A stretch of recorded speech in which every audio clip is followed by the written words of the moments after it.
Hello on Instagram and on YouTube. Welcome. It is Dr. Dion Napier with Amplify Vocal Studio, and I am here today to talk about singing too loud, y'all. I've been on this thing over on Instagram, posting reels about why are we singing so loud, okay? So I want to come and give you some reasons why you may be singing too loud and how you can correct those. So for those of you all who are new to me and my channel, again, I'm Dr. Dion Napier, and I help professional level opera singers and bel canto voice teachers learn how to get a commercial vocal sound quality so that you guys can sing contemporary styles without sounding like you on an opera stage, okay? That's primarily what I do. I'm also called to those opera singers and voice teachers who feel a deep sense of purpose and mission behind what they're doing. The spiritual aspect of what I do is very present. I don't hide that. It is interwoven into everything I do with training and retooling my singers. So welcome to you guys. Hey, from Knoxville, Tennessee. Welcome. So let's get into it. Why are y'all singing so loud? And I shouldn't say y'all because this has been me, and sometimes it still is me sometimes. So I want to give you some reasons.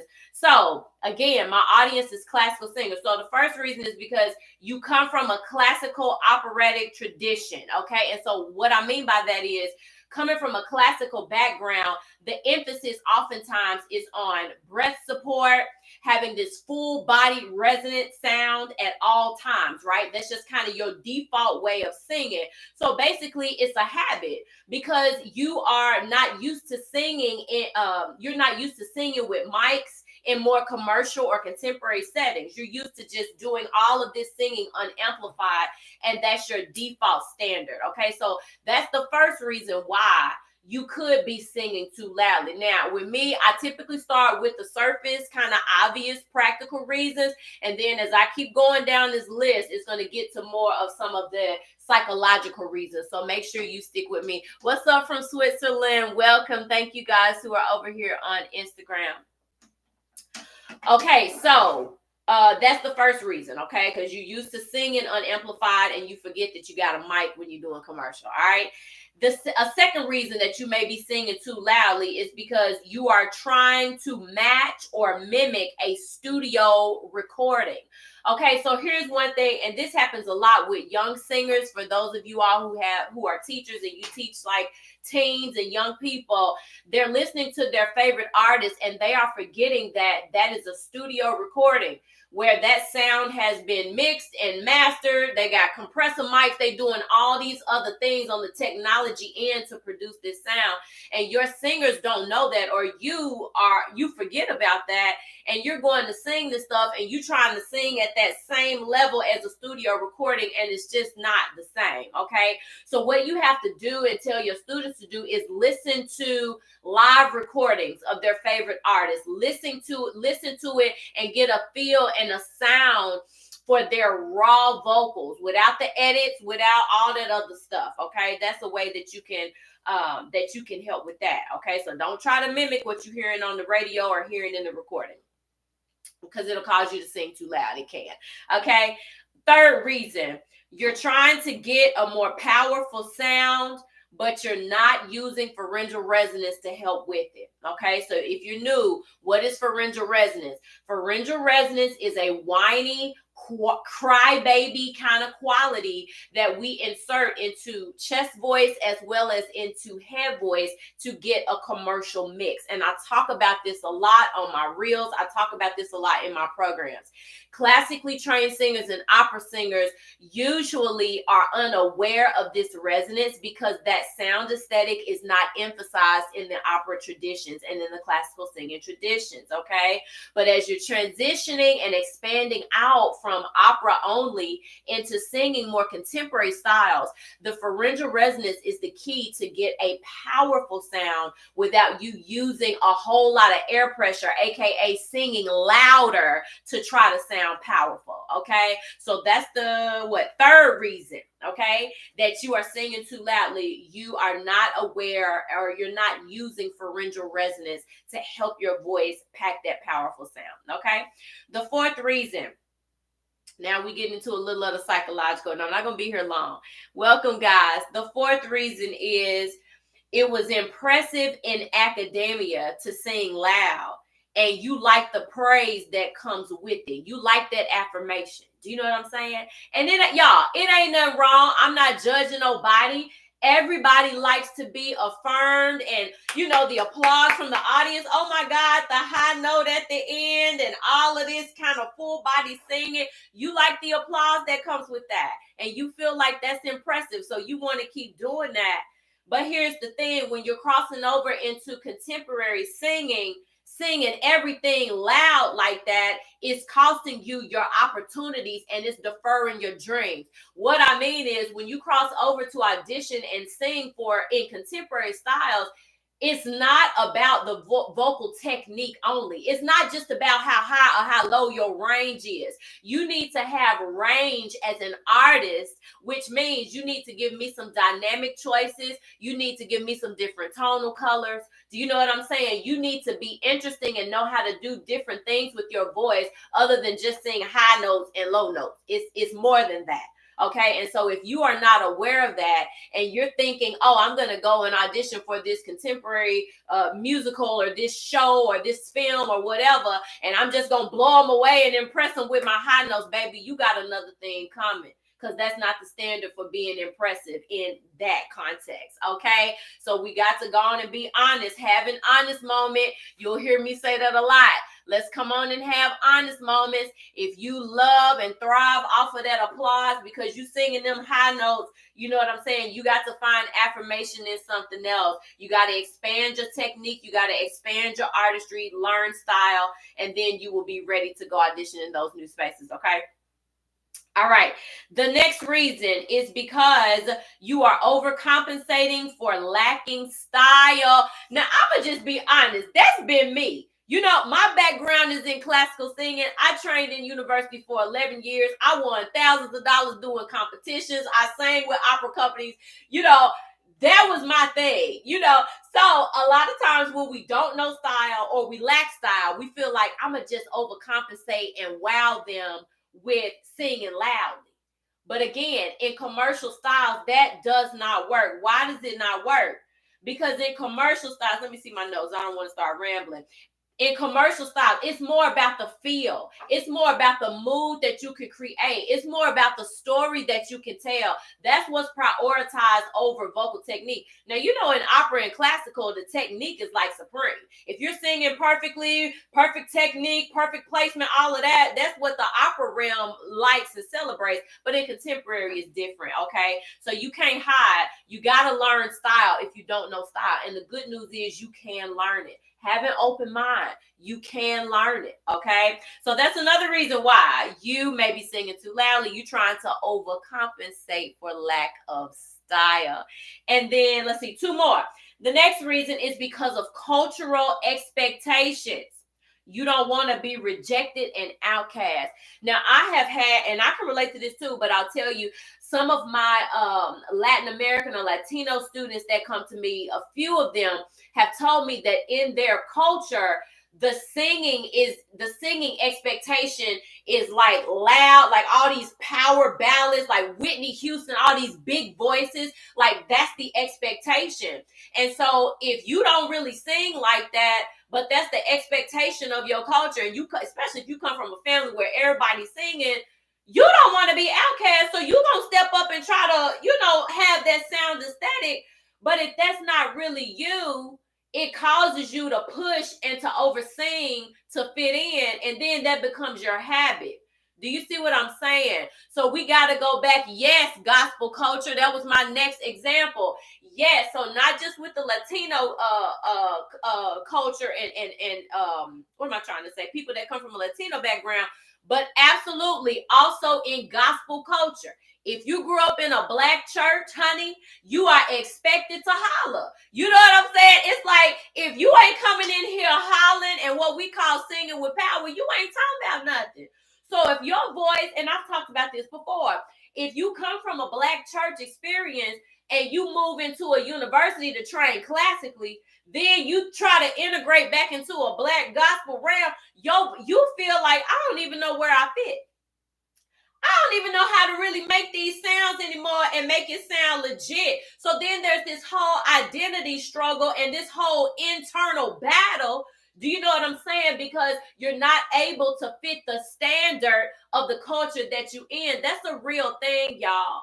And what we have to do is break away from the standard. The standard is going to be what it is. Do you know what I'm saying? But you got to be self-assured enough and solid enough in your identity to say, I'm not a loud singer like that. I'm not using my instrument like that, so y'all can take it or leave it, but I'm not doing that. I'm not changing my voice. I'm not changing who I am to fit into this culture. I'm not doing it. Do you know what I'm saying? So we got to deal with that. We got to pull those layers back. If you're dealing with rejection, fear of rejection, all of that kind of stuff, you got to get some soul healing so you can stop faking the funk. If you don't holler, don't holler, okay? Yeah, I'm all about keeping it real. Let me get some water. Somebody said vintage song covers. Okay, Monica. Okay, I see Monica. Yeah, so be true to yourself, okay? All right, so that's that. And then the final reason that you may be singing too loudly is because you think it's the standard for success as a vocalist, and it ain't. And some of the reason why you might think this is because of shows like American Idol, The Voice. I talked about this on Instagram. You know, it's like the biggest voice. You think about Jennifer Hudson, you think about Adele. Shoot, you think about Fantasia. You know what I'm saying? I don't necessarily think Fantasia is a big voice. It is powerful, you know, but it's not. It is kind of loud, but it's beautiful. I love Fantasia. But you see those kind of images in front of you and those types of people.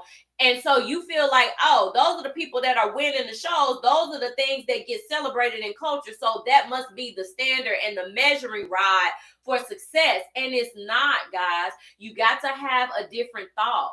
You have to change your thinking around that because it's causing you to push, it's causing you to oversing, and it's causing you to tap into a sound that's not genuinely yours. Okay. And furthermore, it can cause you to lead you to vocal injury, and you definitely don't want that. Okay. So pushing and oversinging is not the path to success.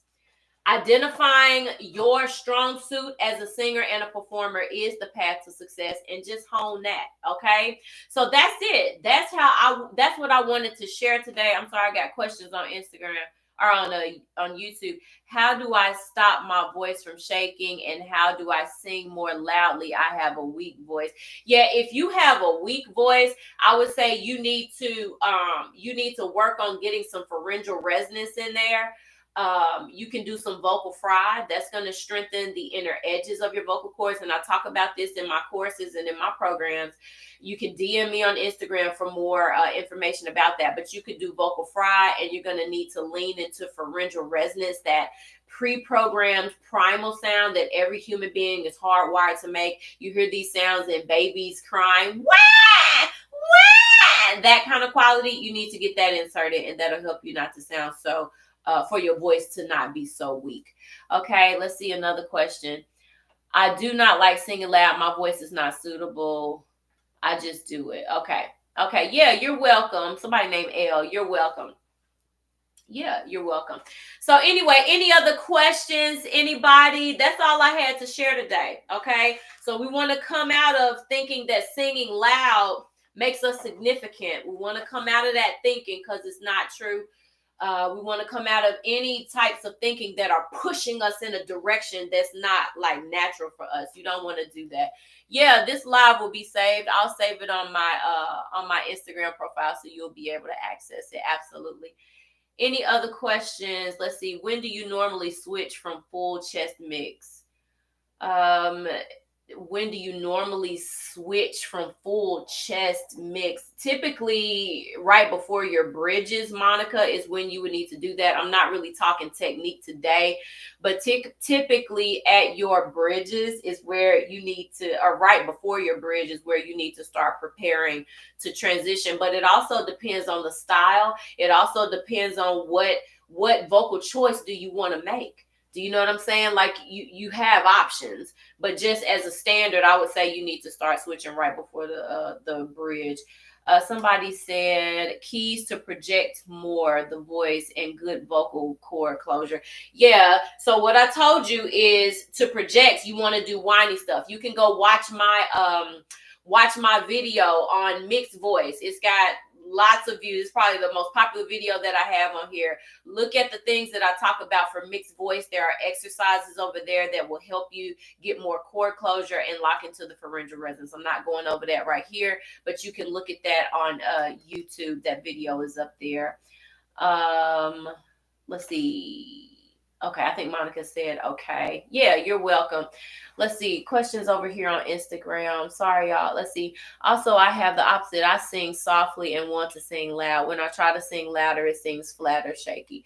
Yeah, so if you're on the opposite end, like I told the person on YouTube, you want to do some vocal fry. I have some vocal fry things, I think, on YouTube as well. A lot of free content over there. You can go look at that. And you want to work on incorporating pharyngeal resonance into your sound. Pharyngeal resonance is the key to get you a powerful sound without you yelling and straining and pulling up weight in the chest voice. Those are going to be the two keys that you want to lock into. Somebody said, how do I stop being boring while I'm staying? Oh, yeah, that's a good question. How am I not being boring while I'm staying? I think you're saying trying to stay precise. So the first thing you do need to do is you need to make sure your vocal technique is solid. You need to make sure that the muscle memory is set. That's why we train the voice, right? We train the voice so that when it's time to get up and perform and sing, we're not thinking about technical elements. We're not thinking about technique. We're in the moment, we're in that space, and we're able to communicate and tell a story, and it's powerful and it's effective. If your technique is shaky and weak, it's going to be hard for you to be in the moment, be fully present, tell a story, because you're always wondering, dang, am I going to be able to hit that note? I'm not sure. How's that going to come out today? You know, you're still struggling with inconsistencies in how you're using your voice. So what you want to do is make sure that you're focusing on building and solidifying your technique. Now, I don't do that. I'm working with opera singers, professional level, and voice teachers, usually who come from academia, who already have a solid vocal technique classically. So we already got that groundwork covered. What I help singers do is to expand that technique to get a commercial modern sound from there and then incorporate style. Okay. So with your question, I think Eugenie Pierre Official, you want to make sure that your technique is solid. How do you get your technique solid? You either need to get with a coach, or if you're already a coach, you need to make sure you have consistent practice times and you are doing the drills and doing the reps to build the muscle memory so that you don't have to think about those technical elements when it's time to perform. Okay, I hope that helps. I don't see any other questions over here. Okay, I hope that helps you. Yeah, and so how to not be boring. Yeah, you need to practice some storytelling stuff. You know what I mean? One thing that I like to do is practice your songs, just reading the lyrics like a story. Don't just sing the songs through and through. No, you want to go through it and speak that text like a story. What are the parts of the song that you want to emphasize? What part of that story do you directly relate to? I don't think you need to be trying to tell stories and sing songs that you don't have any direct relation to, at least in the beginning. Now, once you develop in your storytelling skills, then absolutely. But I would say to start off, find songs that can relate to something that you've lived out, something that you've walked out. It's going to make it much more genuine and authentic. And it's going to be easier for you to communicate that story to others without getting so in your head. Okay, so that's just beginning things that you can do to not be boring. Other things you can do is mimicking. Identify the vocal genres that you love. Pick 2 or 3 songs in those genres, and then start mimicking. Listen for what the vocals are doing. Are they using breathy tones? Are they using vocal fry? Are they doing runs and riffs? What dynamics are they using? What are the vocal colors here? Which resonances are being emphasized in this voice? What's the larynx position? Is it high, medium? Is it or high, neutral, or low? Listen to all of those things. And then even if you don't even know all this stuff I just said, just listen and imitate. Go back to being a kid, just imitating what you hear, and that will help to expand your palette as far as style elements. Somebody said, I recently had a cold infection resulting in my head voice being squeaky. What exercises can I do? It's a month. Yeah. You can go on my YouTube page for head voice exercises. I have video free content over there where you can look up head voice exercises to do. I'm not giving exercises and stuff on this call. I just more so want to talk about why, give some psychology behind why we're singing so loud and things we can do to stop doing that.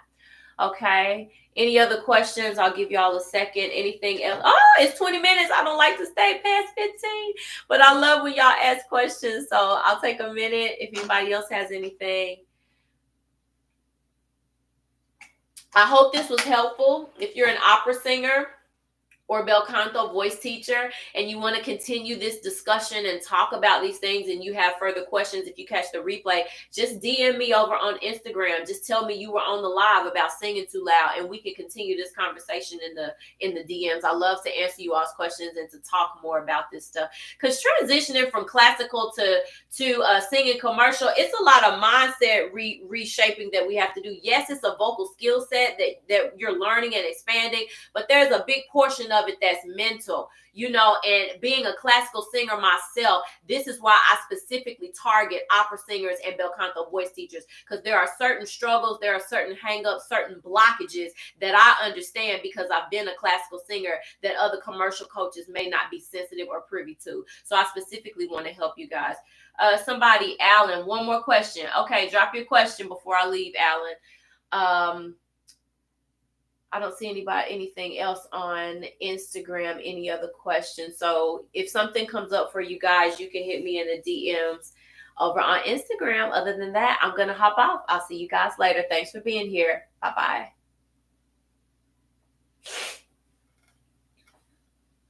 Okay, YouTube, I'm still here. Alan, what is your question before I go? I'll give you a couple of seconds. Please explain the bub exercise. Okay, is something that you can do to get a balanced mix quality. The larynx should be neutral and you want to lean into the B's, those plosives. It's going to give you a fuller, what we would call sometimes a beltier quality, but you're not pulling weight up. So that is what the exercise is going to help you to do. It's going to ultimately help you to find a balanced mix voice. Okay. All right, guys, that's it. Replay watchers, thank you. If you have questions or comments after you watch the replay, just drop them and I will come back and respond. Y'all have a good day. See you soon. Bye-bye.